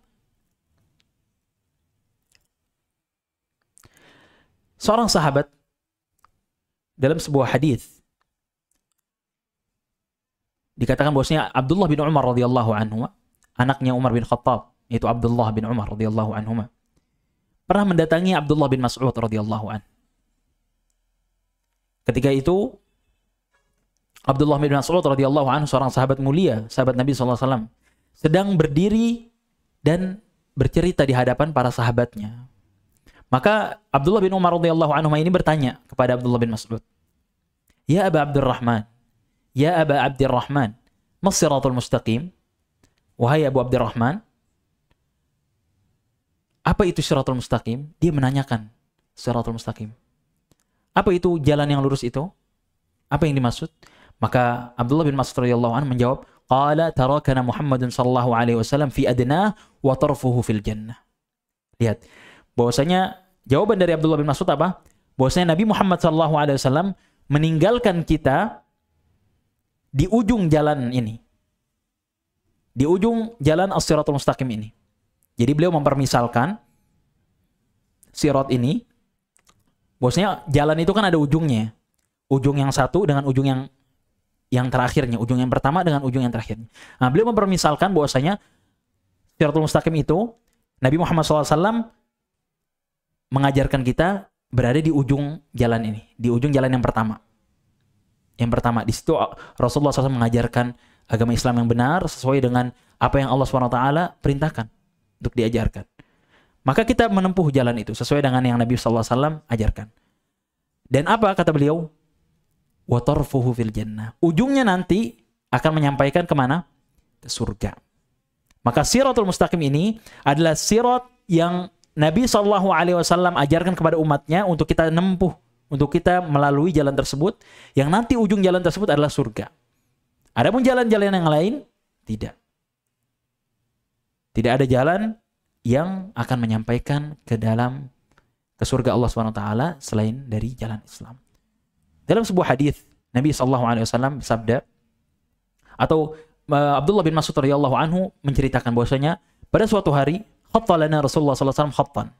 Bahwasanya pada suatu hari Rasulullah SAW pernah membuat garis di hadapan para sahabatnya. Khattalana Rasulullah SAW khattan. Beliau membuat satu garis yang lurus. Beliau membuat satu garis yang lurus. Kemudian apa kata beliau? Tsumaqal, kata Rasulullah SAW, hadza sabilullah. Inilah jalan Allah SWT. Kata Rasulullah SAW. Beliau membuat garis yang lurus, lalu beliau mengatakan inilah jalan Allah SWT. Kemudian apa? Tsumma khatta khututan an yaminihi wa an shimalihi, tsumma qala hadhihi subulun mutafarriqah ala kulli sabilin minha syaitanun yad'u ilaihi. Lalu setelah Nabi SAW membuat garis lurus dan mengatakan ini adalah jalan Allah, beliau membuat garis-garis di sebelah kanan dari garis tersebut, dan di sebelah kiri dari garis tersebut. Jadi permisalannya ada satu garis, kemudian di kanannya ada garis-garis lain, kemudian di kirinya ada garis-garis yang lain. Kemudian kata Rasulullah SAW apa? Garis yang satu ini adalah sabilullah, jalan Allah SWT. Itu sirat tadi, jalan Allah SWT. Wahadihi subul. Dan garis-garis yang berada di samping-samping sirat ini, di samping jalan yang satu ini, merupakan jalan-jalan selain Islam. Jalan-jalan selain yang menyampaikan kepada Allah SWT, yang itu adalah mutafarriqah, yang itu adalah berpecah belah, terpecah belah. Itu adalah jalan-jalan yang tidak akan menyampaikan. Kemudian apa kata Rasulullah SAW? Ala kulli sabilin minha syaitanun yad'u ilaihi. Di setiap jalan-jalan tersebut, yang tadi berada di samping sirat, di samping jalan yang lurus itu, ada syaitan, ada setan yang senantiasa menyeru kepadanya. Maka kita yang menempuh jalan yang satu ini, akan menjumpai di perjalanan kita menempuh satu jalan ini, ada jalan-jalan lain yang dikatakan itu akan menyampaikan kita pada Allah SWT. Akan ada orang-orang yang menyeru kepada jalan-jalan tersebut. Disinilah ujian. Disinilah Allah SWT menguji kita. Apakah kita tetap berada di atas jalan tersebut atau kita malah berpaling belok. Ketika ternyata kita tergoda oleh orang-orang yang menyeru kepada jalan-jalan selain jalan yang satu ini, menyeru kepada agama selain Islam misalnya, ayo masuk ke dalam agama kita, misalnya agama Kristen, agama Nasrani. Nanti kamu akan selamat. Lalu wal'iyadu billah kita mengikuti jalan tersebut, yang itu diseru oleh syaitan, maka itu akan memalingkan kita dari satu jalan ini. Atau kita berpaling dari satu jalan ini menuju jalan-jalan yang tidak ada contohnya dari Nabi SAW. Kita menempuh jalan kebid'ahan misalnya. Kita beribadah dengan ibadah yang tidak dicontohkan oleh Nabi SAW. Kita beribadah dengan ibadah yang hanya berdasarkan perasaan kita. Oh, menurut kita baik. Tapi ternyata itu membuat kita belok, membuat kita berpaling dari satu jalan, dan membuat kita sesat. Waliyadzubillah. Maka permisalan yang sangat mudah dipahami. Analogi sederhana yang diberikan oleh Rasulullah SAW dari jalan Islam, dari jalan yang lurus ini. Sangat jelas, yaitu jalan yang lurus itu hanya satu, jalan Allah itu hanya satu, yang di samping-samping itu adalah jalan-jalan syaitan. Jalan-jalan yang memalingkan kita dari jalan yang lurus ini. Maka jangan kita terkecoh. Jangan kita tergoda oleh ajakan-ajakan yang mengajak kita untuk ayo keluar dari Islam misalnya. Baik kita sadari ataupun kita tidak sadari. Yang kita sadari jelas, misalnya ada orang-orang yang menyeru, orang-orang misalnya misionaris atau yang lainnya, yang mereka menuju pelosok-pelosok untuk mengajak orang keluar dari agama Islam. Ini kita sadari. Tapi mungkin mereka tergoda karena dunia, karena diiming-imingi oleh harta dunia. Lalu mereka ikut. Ataupun kita tidak sadari, boleh jadi ada pemikiran-pemikiran yang saat ini merebak di kalangan kaula muda. Yang itu ternyata memalingkan seorang dari jalan Allah SWT. Pemikiran-pemikiran yang mengatakan bahwasanya agama itu sama. Tidak hanya Islam yang benar, semua agama itu benar. Bahwasanya kebenaran itu terbilang banyak. Dan yang lain sebagainya. Syubhat-syubhat, kerancuan-kerancuan. Yang itu membuat kita berpaling dari jalan Allah SWT. Maka barometer tolak ukur seorang berada di atas jalan Allah, bagaimana, apakah jalan itu adalah jalan yang diperintahkan oleh Rasulullah SAW untuk kita tempuh atau tidak. Kita lihat, apakah ketika kita menempuh suatu jalan, menempuh jalan Islam ini, dan kita melaksanakan perintah-perintahnya, menjauhi larangan-larangannya, apakah ada dasarnya dari Al-Quran, apakah ada dasarnya dari sunnah Nabi SAW, dan dari perkataan para ulama salaf. Kalau tidak, maka yakini. Maka takutlah kita terjatuh kepada jalan-jalan tersebut. Boleh jadi kita merasa, oh ini jalan yang benar nih. Oh ini, sebenarnya nih jalan nyampe juga nih. Bikin kita nyampe ke Allah SWT. Ketika kita sudah ragu, maka kembalilah Kita tanya kepada diri kita, ini ada contohnya nggak dari Nabi SAW? Ini sudah ditunjuki oleh Nabi SAW atau belum? Kalau belum, ya sudah, kita ikuti yang jelas. Karena jalan ini jalan yang jelas. Jalan ini tidak ada keraguan. Tadi kita katakan ada banyak cahaya di jalan ini, seorang yang menempuh ini. Karena ada petunjuknya. Jelas, pedomannya jelas. Al-Quran, Sunnah, dan di atas pemahaman para salafus saleh. Orang yang mencari jalan selain jalan Islam, ia akan kebingungan. Bahkan sebagian mereka apa? Melakukan suatu amalan baru dicari dalilnya. Udah diamalin baru cari dalilnya. Padahal yang benar, cari dalilnya dulu. Ketika memang itu ada, kita temukan dalil tersebut, oh ini ada amalannya, ada tuntunannya dari Nabi sallallahu alaihi wasallam, baru kita lakukan. Bukan sebaliknya, kita lakukan dulu, udah nggak apa-apa, lakuin aja, baik kok. Baru kita cari dalil-dalilnya. Ketika nggak ada, kita buat-buat. Begitulah dahulu adanya hadis-hadis maudhu, adanya hadis-hadis palsu. Jadi kelompok-kelompok yang sesat itu, untuk mendukung pemikiran-pemikiran sesat mereka, mereka membuat-buat hadis palsu. Itu karena kaidah yang mereka dasari, udah lakukan dulu aja, jalani dulu aja, dalilnya gampang nanti kita cari. Pas nggak ketemu, dibuat-buat. Waliyadzubillah. Kesesatan apa yang lebih nyata dari ini? Pada jalan Allah, jalan yang jelas, satu jalan yang lurus, yang terang benderang. Ma'asyiral muslimin, yang semoga dirahmati Allah Subhanahu wa taala. Maka sebuah doa yang sangat-sangat agung yang senantiasa kita baca di dalam salat kita apa? Ihdinas siratal mustaqim. Ya Allah, tunjukilah kepada kami jalan yang lurus. Itu ini yang ditunjuki oleh Nabi Muhammad SAW, yang dengannya Nabi SAW Muhammad bawa dan seru manusia untuk menuju ke jalan tersebut. Wahai Allah, tunjukilah kami ke jalan. Maka ketika kita membaca doa ini di dalam salat-salat kita, kita renungi. Kita hadirkan perasaan bahwasanya kita sedang meminta kepada Allah SWT agar Allah tunjuki kita jalan yang benar. Karena walaupun kita sudah berada di atas agama Islam, tadi tidak menjamin kita tetap berada di atas jalan lurus. Kita masih terus butuh hidayah. Kita sudah Allah berikan hidayah Islam. Di dalam Islam ini kita masih butuh hidayah. Kita masih butuh hidayah untuk Allah tunjuki kita kebenaran dalam Islam ini, agar kita hanya menempuh jalan yang lurus ini, jalan yang satu. Kita hadirkan perasaan kita sedang meminta sesuatu yang besar, yang melebihi segalanya. Maka doa ini di atas doa-doa yang lain. Ketika kita berdoa kepada Allah SWT, jadikanlah ini menjadi prioritas. Kita meminta hidayah. Allahumma inni as'alukal huda wat tuqa wal afafa wal ghina. Kita minta hidayah kepada Allah SWT sebelum kita meminta yang lainnya. Ma'asyiral muslimin. Dan sirat ini, jalan ini memiliki setidaknya 3 sifat. 3 sifat dari sirat atau jalan ini.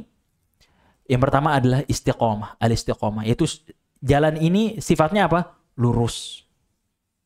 Jalan yang benar ini memiliki sifat apa? Lurus dan tidak bengkok.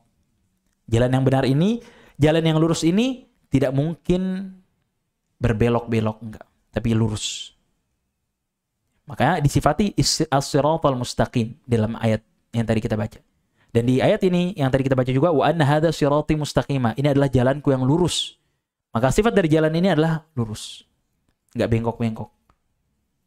Jelas lurus. Seorang hanya diperintahkan untuk mengikuti Allah SWT, mengikuti Rasulnya SAW, dan dengan pemahaman para salafus saleh. Jelas lurus. Kemudian yang kedua adalah jalan ini mudah. Jalan ini tidak ada kesulitan di dalamnya. Jalannya lurus, jalannya tidak berbatu, tidak banyak lobang-lobang, tidak. Jalannya mudah untuk dilalui. Dan kita sudah menjelaskan tentang bagaimana mudahnya Islam. Bagaimana mudahnya agama yang kita ikuti ini. Kemudahan-kemudahan yang kita temui. Dan bedakan dengan jalan-jalan selain Islam. Bagaimana kesulitan di atas kesulitan. Lihatlah bagaimana kemudahan Islam tatkala Allah Subhanahu wa taala mensyariatkan untuk kita qashar misalnya. Yang sholat yang tadinya 4 menjadi 2. Kemudahan atau tidak? Mudah. Jalan yang mudah. Lalu dalam sebuah hadis, sholatlah engkau, kata Nabi SAW. Kalau enggak mampu berdiri, sholatlah duduk. Kalau enggak mampu duduk, sholatlah berbaring. Tidak ada paksaan, misalnya seorang walaupun misalnya dia kakinya sakit harus berdiri, tidak. Ini menunjukkan kemudahan agama ini, kemudahan jalan ini. Tidak ada kesulitan-kesulitan. Tidak ada Allah SWT taklifkan, Allah bebankan kepada seorang di atas kemampuannya. Tidak ada orang yang Allah suruh dia misalnya untuk berjemur di tengah matahari 40 hari. Tanpa minum, tanpa makan. Yang ini kita temukan di ajaran syariat lain. Dia misalnya berdiri di bawah terik matahari, gak minum, gak makan seharian full misalnya. Pas ditanya mau ngapain? Ini amalan dari ajaran ini, ajaran A, ajaran B. Agama Islam tidak. Tidak ada syariat yang membebankan kita, membuat kita berat, tidak. Bahkan puasa yang menurut sebagian orang itu sulit, ternyata kita mampu. Menurut sebagian orang menahan lapar dan haus dari subuh sampai maghrib itu sulit. Tapi ternyata kenyataannya kita bisa melaluinya dengan taufik dari Allah SWT. Maka itu mudah semuanya. Dan yang ketiga, jalan ini adalah jalan yang luas. Jalan al-mustaqim ini, Shiratal Mustaqim adalah jalan yang luas, bukan jalan yang sempit. Maksudnya apa? Jalan ini mampu menampung seluruh umat, bahkan dari awal penciptaan Allah SWT sampai akhirnya. Jalan ini bukan jalan yang khusus untuk golongan tertentu saja, tidak. Tidak seperti ajaran-ajaran agama yang lain. Contohnya misalnya di agama Yahudi misalnya, mereka hanya menerima, atau misalnya di ajaran agama yang lain, hanya menerima orang-orang khusus saja. Orang-orang yang lain nggak bisa masuk. Itu artinya sempit. Nggak muat untuk orang banyak. Tapi agama Islam, agama yang luas, jalan yang luas, yang bisa dilalui oleh seluruh orang bahkan. Semua umat, dari diutusnya Nabi SAW hingga hari kiamat nanti, semuanya bisa melalui agama Islam ini. Nggak dibatasi. Oh ini hanya untuk Bani Fulan saja. Oh ini hanya untuk keturunan Fulan saja. Enggak. Islam datang untuk seluruh umat manusia. Yang kata Allah SWT menyuruh Nabi SAW untuk mengatakan apa? Qul ya ayyuhan nas inni Rasulullah ilaikum jami'a. Wahai segenap manusia, aku ini diutus untuk seluruh manusia. Jadi jalannya adalah jalan yang luas. Masyaallah muslimin, yang semoga dirahmati Allah SWT, dan keluar dari jalan Allah SWT yang lurus ini, keluar dari Shiratal Mustaqim, ini bermacam-macam. Yang tadi mungkin sudah kita sebutkan sebagiannya. Dan yang paling jelas bahwa keluar dari Shiratal Mustaqim ini ada dua jalan yang membuatnya menyimpang. Seorang yang berjalan di atas jalan ini, di atas jalan yang satu ini, yang lurus ini, dapat menyimpang dari jalan tersebut karena ada dua jalan. Yang pertama, melalui jalan syubhat. Melalui jalan syubhat. Seorang dapat berpaling dari jalan yang lurus ini, dapat sesat dari jalan yang ini, yang tidak benar ini. Seorang dapat keluar melalui jalan syubhat. Ya, yaitu pemikiran-pemikiran, kerancuan-kerancuan yang disusupkan oleh musuh-musuh Islam ke dalam agama Islam. Banyak kerancuan-kerancuan, misalnya menuju kesyirikan. Ya, misalnya seorang diajarkan perbuatan-perbuatan syirik. Seorang melakukan perbuatan yang syirik. Ia meminta kepada selain Allah SWT, meminta kepada kubur-kubur. Yang ini mengeluarkan seorang dari Islam. Akan menyelewengkan seorang dari satu jalan yang lurus ini. Atau misalnya seorang berbuat kebid'ahan. Perbuatan yang tidak ada contohnya dari Nabi SAW. Ia ini masih melalui satu jalan ini, yaitu jalan yang syubhat. Ya, misalnya dia melakukan hal-hal yang tidak ada contohnya, sehingga dia membuat dia menyeleweng dari jalan yang lurus ini. Ini dari jalan yang satu, thariqus syubhat, yaitu dari jalan pemikiran atau pemikiran yang sesat. Yang kedua, thariqus syahwah, yaitu jalan syahwat. Yaitu jalan kemaksiatan. Boleh jadi seorang berpaling dari jalan yang satu ini karena sebab kemaksiatan-kemaksiatan yang dilarang oleh Allah SWT dan Rasulnya. Boleh jadi karena dia membunuh orang, berzina, atau misalnya melakukan hal-hal yang dilarang. Ya, maka satu jalan yang ini boleh jadi seorang yang tadinya menempuh jalan yang lurus ini, jalan yang satu ini, menjadi tersesat karena dua tadi. Boleh jadi dia tersesat karena syubhat, boleh jadi dia tersesat karena syahwat. Maka kita berlindung pada Allah SWT dari kedua fitnah ini. Ini adalah fitnah, cobaan, ujian. Fitnah syubhat dan fitnah syahwat. Ya. Maka seorang yang melakukan syubhat atau terjerumus ke dalam syubhat, kepada pemikiran yang rancu, pemikiran yang sesat, ini dikarenakan karena salahnya ilmu, fasadul ilmu, rusaknya ilmu yang dia ambil. Boleh jadi dia ngambil dari sumber-sumber yang tidak jelas, mengajarkan bahwasanya mintalah kamu kepada Syekh Fulan yang sudah meninggal misalnya. Nah, ini merupakan ilmu yang sesat, rusaknya ilmu. Dan tadi orang yang terjatuh ke dalam syahwat itu dikarenakan karena rusaknya amalan, perbuatan. Maka di dalam ayat surat Al-Fatihah yang senantiasa kita baca, itu ada penjelasan dari bagaimana sirat tersebut. Kata Allah SWT apa? Ihdinas siratal mustaqim. Wahai Allah, tunjukilah kepada kami as-siratal mustaqim, jalan yang lurus. Apa lanjutannya? Siratal ladzina an'amta alaihim, yaitu jalan yang orang-orang yang engkau beri nikmat kepada mereka. Siapa mereka kata para ulama? Mereka adalah orang-orang yang memiliki ilmu yang bermanfaat, yang berilmu, kemudian mengamalkannya. Orang-orang yang Allah beri nikmat, yang senantiasa akan berada kokoh di atas jalan tersebut, adalah mereka yang memiliki ilmu yang bermanfaat, yang pertama. Yang kedua, mereka beramal dengan ilmu tersebut. Lihat bagaimana Allah setelahnya mengatakan apa? Ghairil maghdubi alaihim waladhdallin. Bukan jalan orang-orang yang Allah murkai. Siapa yang Allah murkai? Orang Yahudi. Kenapa mereka? Mereka beriman, mereka memiliki ilmu. Mereka memiliki ilmu, tapi mereka tidak amalkan. Mereka tahu bahwasanya Nabi Muhammad SAW adalah penutup para nabi, nabi yang akan diutus oleh Allah SWT, tapi mereka berpaling, tidak mau ikut Nabi SAW karena kesombongan. Maka mereka memiliki ilmu tapi tidak mengamalkan, ini Allah murkai. Waladhdallin, dan bukan juga jalan orang-orang yang kau sesatkan, orang-orang sesat. Siapa mereka? Orang Nasrani. Kenapa mereka Allah katakan sesat? Karena mereka beramal tanpa ilmu. Maka siapa yang selamat dari mereka? Alladzina an'amta alaihim.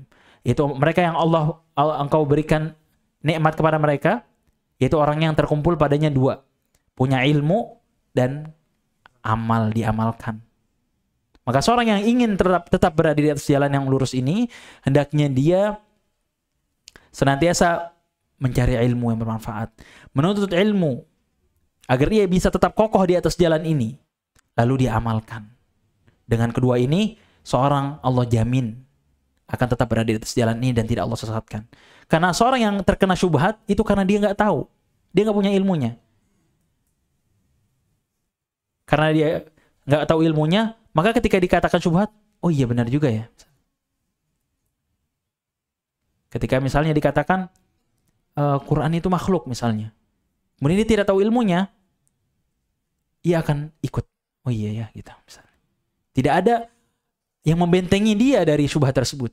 Tapi kalau dia punya ilmu, dia tahu bahwasanya Al-Quran adalah kalamullah, adalah perkataan Allah SWT dan bukan makhluk.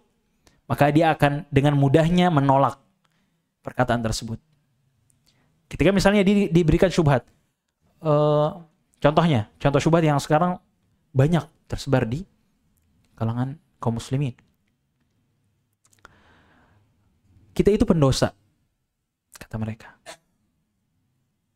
Maka untuk sampai kepada Allah Subhanahu wa taala, kita butuh perantara. Kita butuh orang-orang yang dekat dari Allah Subhanahu wa taala, orang yang dekat kepada Allah Subhanahu wa taala, yang senantiasa beribadah kepada Allah Subhanahu wa taala, yang akan menyampaikan hajat-hajat kita kepada Allah Subhanahu wa taala. Mereka mempermisalkan Allah Subhanahu wa taala sebagaimana presiden.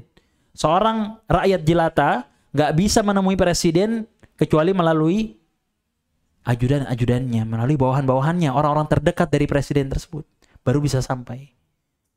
Waliyadzubillah, nasallahu alaihi wasallam. Ini adalah pemikiran yang sesat, syubhat yang sangat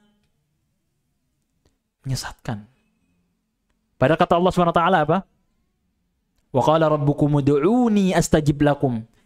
Dan Rabb kalian berkata, ud'uni, berdoalah kepadaku, kata Allah SWT. Maka aku akan mengijabah, aku akan menjawab doa-doa kalian. Allah tidak menyuruh kita untuk meminta kepada fulan, kepada syekh fulan, kepada syekh alan, tidak. Tapi Allah menyuruh kita untuk berdoa langsung kepadanya. Tapi syubhat ini bagi orang yang tidak mengerti akan mengangguk-angguk, akan merasa, oh iya juga ya, kan kita pendosa, kita nggak punya amalan yang membuat kita dekat pada Allah SWT, maka kita nggak bisa langsung minta sama Allah SWT. Jadi kita minta ke wali fulan, kita minta ke syekh fulan, biar dia langsung nanti yang nyampein hajat kita ke Allah SWT. Jadi kita bisa terkabul doa kita. Nah, orang yang memiliki ilmu, yang mengetahui bahwasanya kita dilarang untuk menjadikan selain Allah SWT menjadi perantara dalam berdoa. Perantara syariat Allah SWT yang dia tidak bisa mengabulkan, dia tidak bisa mengijabah doa-doa kita, bahkan mendengar pun tidak. Maka seorang yang memiliki ilmu tentang ini, dengan mudahnya dia akan menolak syubhat tersebut. Ya, dengan mudahnya dia akan menampik dengan keras pemikiran semacam itu. Tapi orang yang tidak berilmu, dia akan ikut dan akan nantinya tersesat. Akan ikut berdoa kepada selain Allah SWT. Meminta kepada wali fulan, wahai wali fulan yang telah meninggal, sampaikanlah hajat kami kepada Allah SWT. Yang itu merupakan kesyirikan yang jelas-jelas kesyirikan yang besar. Walaupun dalih mereka apa? Haula'i syufa'auna indallah, kata mereka. Mereka itu adalah pemberi syafaat kami di hadapan Allah SWT. Mereka orang-orang yang akan menyampaikan kami kepada Allah SWT. Itu merupakan perkataan orang-orang yang melakukan kesyirikan di zaman Nabi SAW. Sampai saat ini masih ada. Maka itu pentingnya kita mempelajari tentang tauhid, tentang bahayanya syirik, supaya itu dapat menjadi kantor kita, dapat mengkanter pemikiran-pemikiran semacam itu, pemikiran syubhat. Dan tadi jatuhnya kita ke jalan syahwat karena sebab fasadul amal, karena sebab rusaknya amal kita, karena kita tidak beramal, karena kita tidak mengamalkan apa yang sudah kita ketahui. Boleh jadi kita sudah tahu bahwasanya Allah itu mengharamkan judi, lalu kita berbuat judi, maka itu tidak mengamalkan. Ini merupakan jalan terjatuh ke dalam syahwat yang akan menyesatkan kita dari jalan Allah SWT. Allah sudah larang kita untuk berzina, lalu kita berzina, maka ini merupakan kesesatan yang akan memalingkan kita dari jalan Allah SWT.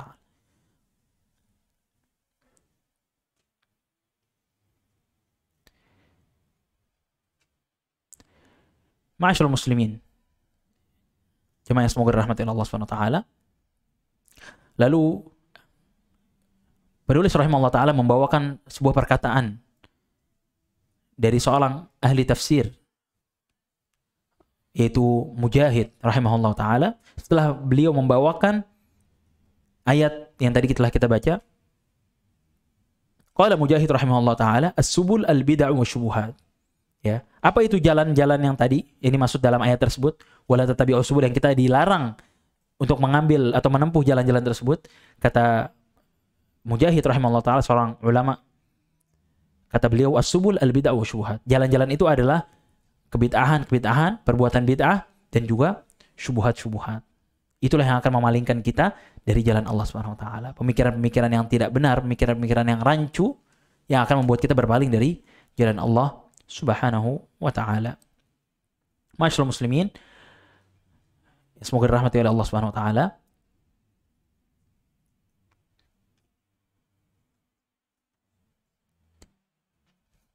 Selanjutnya, beliau membawakan hadis dari Nabi sallallahu alaihi wasallam. Penulis berkata, an Aisyah radhiyallahu anha, dari Aisyah radhiyallahu anha, semoga Allah meridainya, qalat, ia berkata, qala Rasulullah sallallahu alaihi wasallam, Rasulullah SAW bersabda, man ahdatha fi amrina hadza ma laysa minhu fahuwa raddun. Akhraja wa fi lafdhin man amila amalan laysa alaihi amruna fahuwa raddun. Kata Rasulullah SAW apa? Man ahdatha fi amrina hadza ma laysa minhu fahuwa raddun. Barang siapa yang mengada-adakan suatu perkara yang baru dalam agama kami ini, agama kita, dalam urusan ini, yang bukan bagian darinya, ma laisa minhu, fahuwa raddun, maka amalan itu akan tertolak. Mereka yang membuat perkara baru dalam agama, membuat amalan-amalan yang tidak ada contohnya dari Nabi SAW, maka perbuatan itu akan tertolak, tidak akan diterima oleh Allah Subhanahu Wa Taala. Ya, di lafaz yang lain kata Rasulullah SAW apa? Barang siapa yang beramal dengan amalan yang tidak ada contoh atau tidak ada perintahnya dari kami, maka ia akan tertolak. Ma'asyiral muslimin, di hadis ini Nabi SAW menjelaskan tentang perkara-perkara baru yang dibuat-buat oleh orang-orang, lalu dilakukan oleh orang-orang.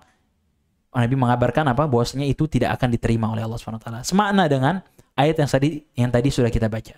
Yaitu ayat apa? Wa may yabtaghi ghairal islami dinan falan yuqbala min. Barang siapa yang mencari agama Islam barang siapa yang mencari agama selain agama Islam, maka tidak akan diterima darinya. Maka di sini juga sebagai penegasan di dalam hadis ini bahwasanya barang siapa yang membuat perkara baru dalam agama yang tidak ada contohnya dari kami, tidak ada perintahnya dari kami, maka itu akan tertolak, tidak akan diterima. Maka ini semakna dengan ayat yang tadi. Nah, maka di dua potongan hadis ini, yang pertama adalah man ahdatsa fi amrina, membuat perkara yang baru dalam agama, membuat bid'ah dalam agama. Ini ancaman bagi orang yang membuat perkara baru, membuat amalan baru. Karena sebagian yang melakukan perbuatan yang bid'ah, melakukan perbuatan yang tidak dicontohkan oleh Nabi SAW, sebagian berdalih apa? Bukan saya yang membuat, saya hanya mengamalkan. Bukan saya yang membuat-buat perkara ini. Maka di dalam hadis ini pula terdapat bantahannya. Kata Rasulullah SAW dalam riwayat lain, man amila amalan. Barang saya yang beramal dengan suatu amalan. Boleh jadi dia mencontoh orang dalam perbuatan ini. Bukan dia buat-buat sendiri. Oh, ini leluhur kita mengajarkan kita seperti ini misalnya. Padahal tidak dicontohkan oleh Nabi SAW. Maka itu akan tertolak. Maka hadis yang mulia ini, kata para ulama, sebagai timbangan bagi amalan-amalan zahir kita. Seluruh amalan-amalan yang kita lakukan, jadikan hadis ini sebagai timbangan, sebagai barometer. Kita lihat suatu amalan, apakah ada contohnya dari Nabi SAW? Apakah Nabi SAW memerintahkan amalan tersebut atau tidak? Kalau tidak kita amalkan. Kalau Nabi SAW memerintahkan atau dilakukan oleh Nabi SAW, maka kita kerjakan. Di seluruh amalan apapun itu, yang kita tidak tahu ilmunya, misalnya ada yang mengabarkan, kalau malam Jumat, misalnya kita sholat 1000 rakaat contohnya. Maka kita lihat, ada gak Nabi SAW menyuruh hal demikian? Kita lihat, kita jadikan hadis ini sebagai timbangan. Oh, Nabi kan SAW mengatakan, barang siapa yang membuat-buat perkara baru atau melakukan perkara yang bid'ah dalam agama tidak akan diterima. Berarti saya harus lihat nih, ini diajarkan nggak dalam Islam? Ini diajarkan nggak oleh Nabi SAW? Oh, diajarkan. Kalau diajarkan, kita kerjakan. Kalau tidak, oh ternyata tidak ada hadisnya. Bahkan yang palsu pun tidak ada. Maka tidak kita kerjakan. Buat apa kita capek-capek? Sholat 1000 rakaat, sholat 100 rakaat, sholat 40 rakaat. Baca ayat kursi 100 kali, 200 kali. Tapi pada akhirnya tertolak untuk apa? Ngabisin waktu, ngabisin tenaga. Mudah gak agama yang seperti ini? Sangat mudah.